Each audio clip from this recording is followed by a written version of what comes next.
help is at hand, as there's a new mobile phone being developed that will be able to act as an interpreter. The device, currently in its early stages, will instantly translate any spoken word in any language that you should want. So do you think this will help us? You ever get lost in translation? Well, I'd definitely get one of those, I think. I can't speak any other languages, really. I mean, I can do a bit of Spanish from going on, you know, sort of package deals growing up, but...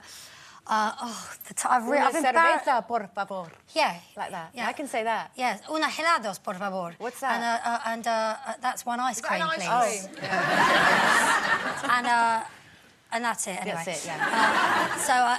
But there was one... I've done loads of massive language gaps, but there was one in Paris when, a few years back, with an ex-boyfriend, it was springtime, and it was that kind of Paris in the springtime long weekend thing at a really posh hotel, like, proper posh. And often when I've done, like, theatre tours and that, the mayor of the town has come to see the show and has said, you know, thank you for coming, and gives you tea. So I didn't know what a sommelier was. A sommelier? Do you know what a sommelier is? It's not someone who's, like, got bad personal hygiene. It's actually the wine waiter with the chain and the little tasting cup round the neck, and it looks a bit like a mare's necklace, chain.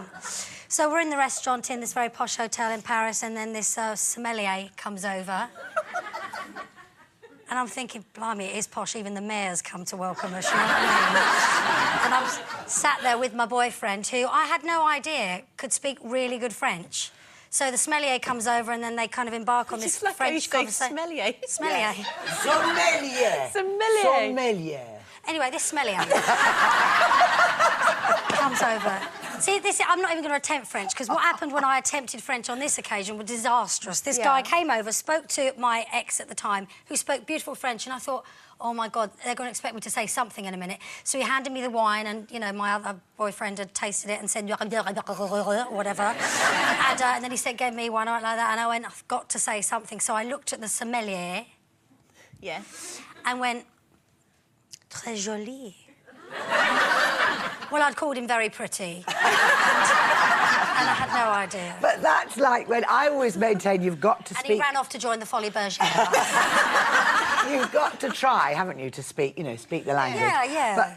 But I do actually speak French, but I always used to go around, but it's that moment where you go, oh, bonjour, and then the French person goes, madame, vous parlez très bien français, mais comment ça va? But no, just bonjour.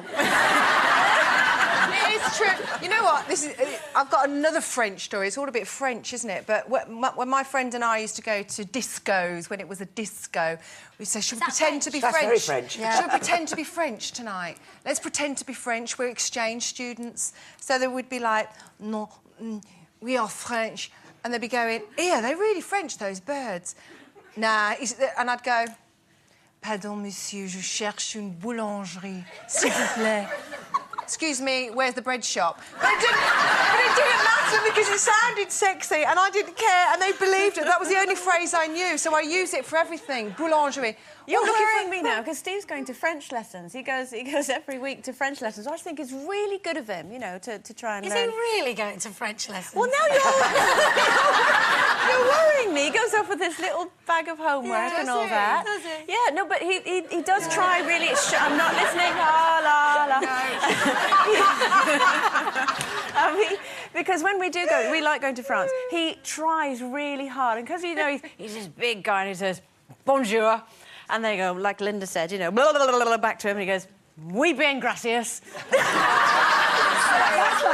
Israel was really difficult because, you know, Israel or Russia, these places where the alphabet is completely unrecognisable. And I went to Israel and I thought, oh, what am I going to do? Nothing came to mind. So as the waiter came over, I went, oh, very quietly, so nobody knew I was ignorant. I went, go and have a coffee. He went, oh, that's all right, Chuck, they're all from Manchester here.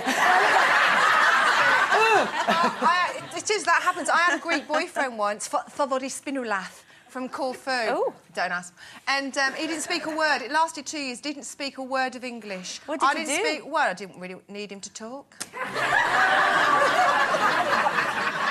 Zoe Tyler is currently single. OK, if you like the sound of the cash register...